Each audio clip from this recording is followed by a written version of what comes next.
nga ba yan? Go ahead, Coach Lisa. Yes, thank you very much. Ayan, ako po si Coach Lisa, ang inyong sa topic natin today. And to start with,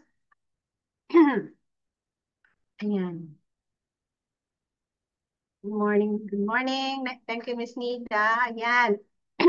Topic po natin ngayon, the difference between recommended daily allowance or RDA and the daily value or DV. Ito po.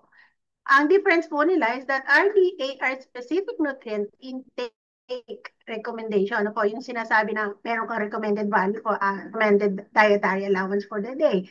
And it is ano po, for different ages, sexes, like parang meron tayong different na bibigyan ng RDA, depende sa edad mo, sa sex, at saka stages ng life. While the before, yun yung nakalagay sa food labels natin. Ano po? The DB represent how much of nutrient a serving of food sa content. Ano po? 2,000 calorie diet and is sometimes based on the RDA but not the same. Ano po?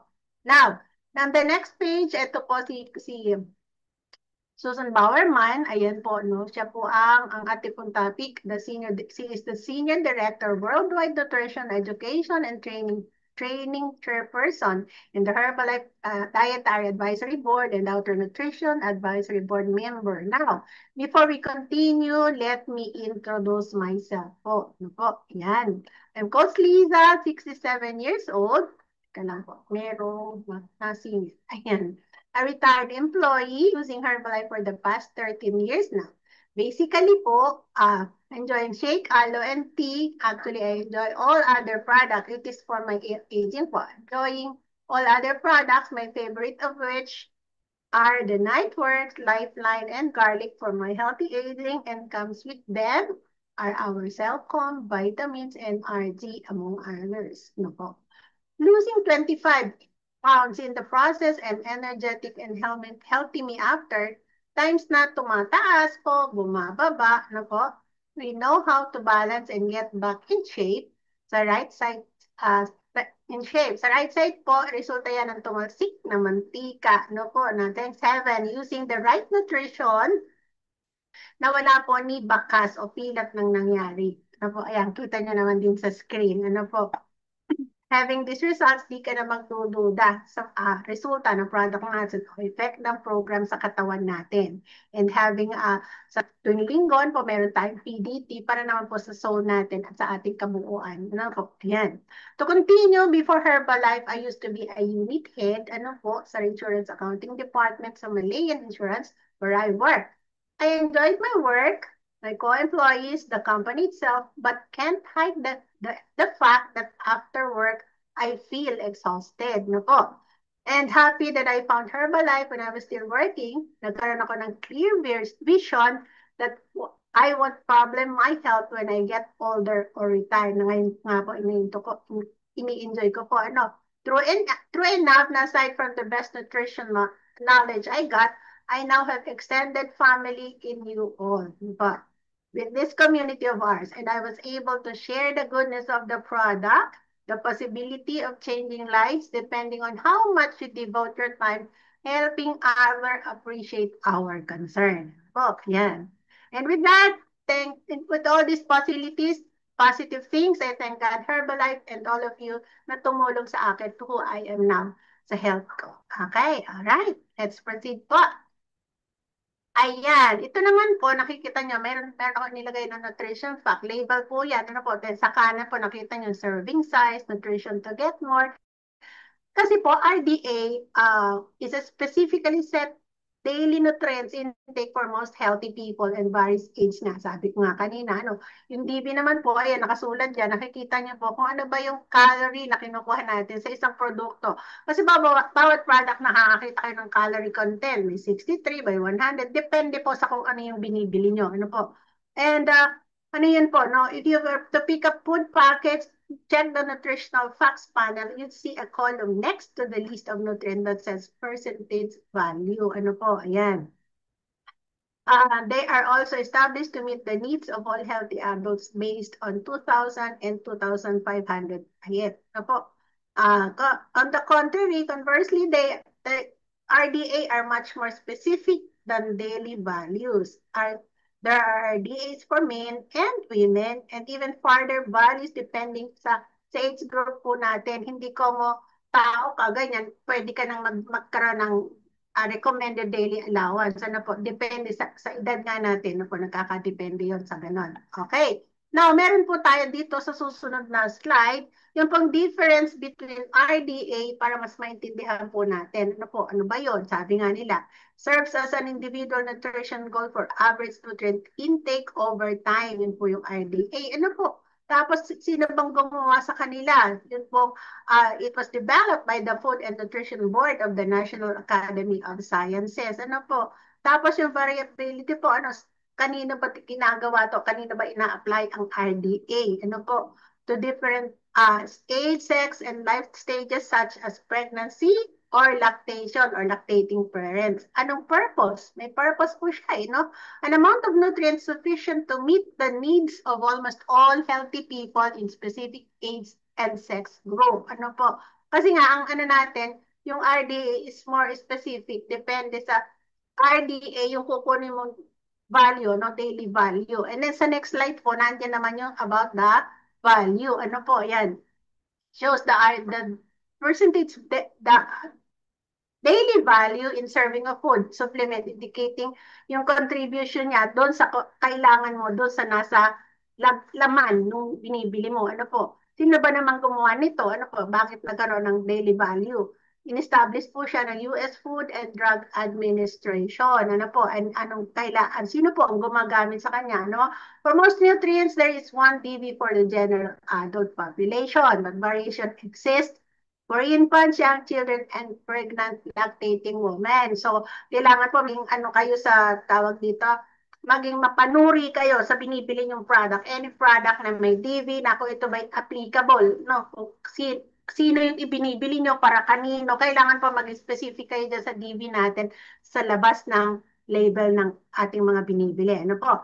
Ayan. And sa next naman slides po, ayan po, no? Yung mga para magkaroon kayo ng idea, ano ba yung RDA? Personalized, no? RDA is personalized, providing specific nutrient targets for individuals. Ano po? While DV naman, yung standardized na nasa label, offering common reference to help compare the foods. Ayan, po.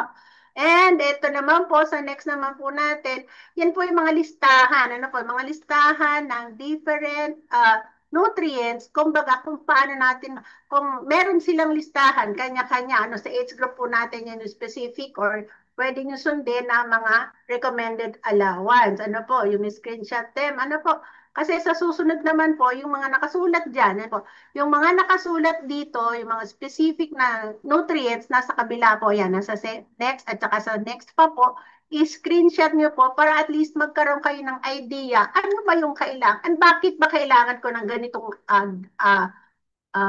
daily value, ano ba yung recommended daily value sa akin. Dito po makikita nyo yung advantage, no po? Yung mga advantage nung ating bibilhin, no po? Yung daily balance, iba. Sinabi ko nga, RDA specific. Yung ba parang sinabi ng doktor na ito lang ang kakainin mo, dapat ganito lang. No po? Ito yung recommended allowance ko, nakakainin mo. No po? Sasabihin sa atin yun. Ngayon, ang gagawin natin, pipiliin natin. Ano po, yun yung recommended daily allowance and then yan pong nasa screen naman, yun namang mga daily value. Ano po, mga nutrient fact label must list to total fat, yung may saturated fat po, cholesterol, sodium, total carbohydrates, sugar, added sugar, protein, ano po, lahat po.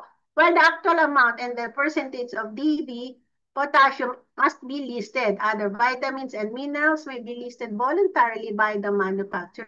Depende rin po sa gumagawa yung nakukuha nyo sa inyong pagkain. Osdilata, vitamins man yan, gatas man yan for infants o mga kailangan ng matatandang kainin natin. Ano po? However, they are required to list any vitamins and minerals that are added to the food if a statement is made on the package labeling about their health effects on the amount contained in the food. Kasi meron yung high and low sa susunod na ano po natin yun. Ano po?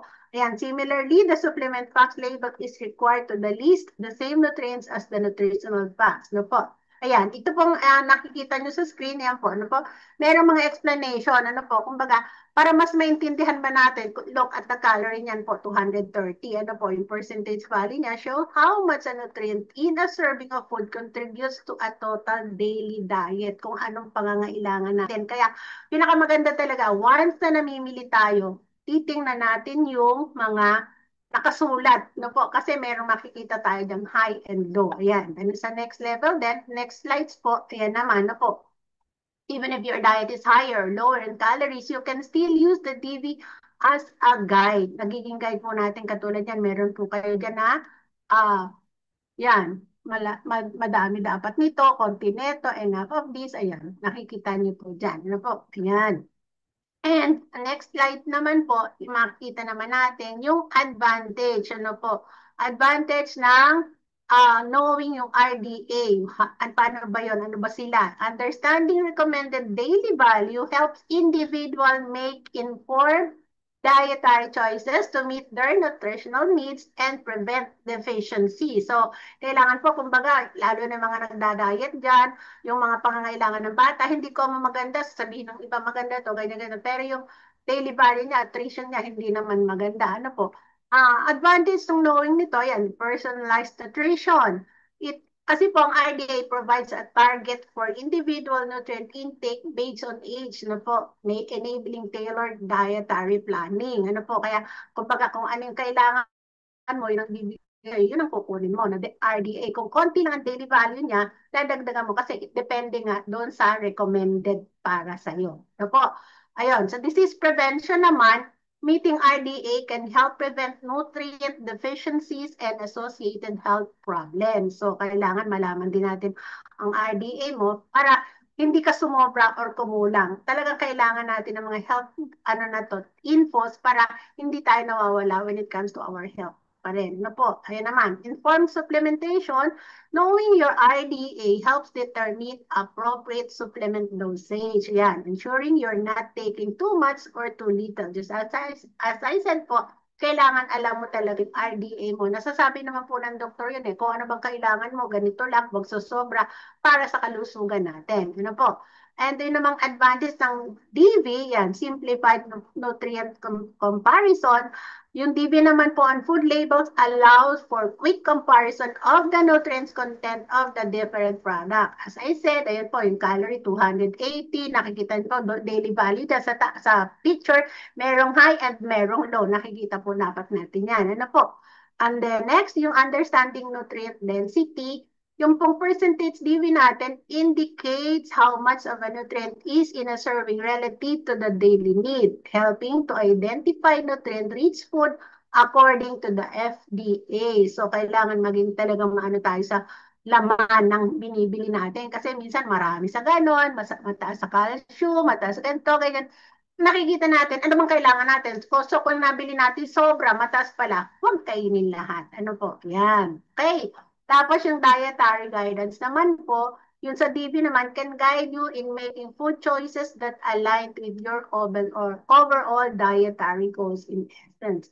Tapos yun naman po, yung goal niyo po naman, dietary goals ninyo, especially naman sa mga nagpapaliit na po, naglulus ng weight, kailangan yung nakikita niyo rin po ito, no po, although masasabi ko naman hindi lang sa nagda-diet, sa lahat ng tao, talagang kung ano yung kailangan natin, kung ano yung purpose mo sa sarili mo, sa buhay mo para maging healthy ka, dapat naiintindihan natin, no? And by understanding both RDAs and DV, individual can optimize their dietary intake or ensure they are meeting their nutrient needs, no po? Make informed food choices, select the foods that provide the nutrients they need, okay? Supplement wisely, determine appropriate supplement dosage based on individual needs. No po? Ulit-ulit natin sinasabi para at least ma-aware yun na importante pala yung nakasulat sa likod ng package ng anything we buy. Ano po? And manage your health. Prevent deficiencies or potentially reduce the risk of chronic diseases. Ano po? Kasi ang sabi nga, kung aware ka sa binibili mo, sa kinakain mo, hindi ka magkakamali, malabo kang magkasakit. Ano po? Ayan. And sa last slide po natin, ayan, we all have the products that can cater to different family needs. Umpisahan po ninyo ang araw nyo sa Nutrition for Your Best Life, which is Herbalife. Nandyan po lahat because we have been recognized as super brand in the Philippines, the best food and nutrition in town. Okay, thank you po.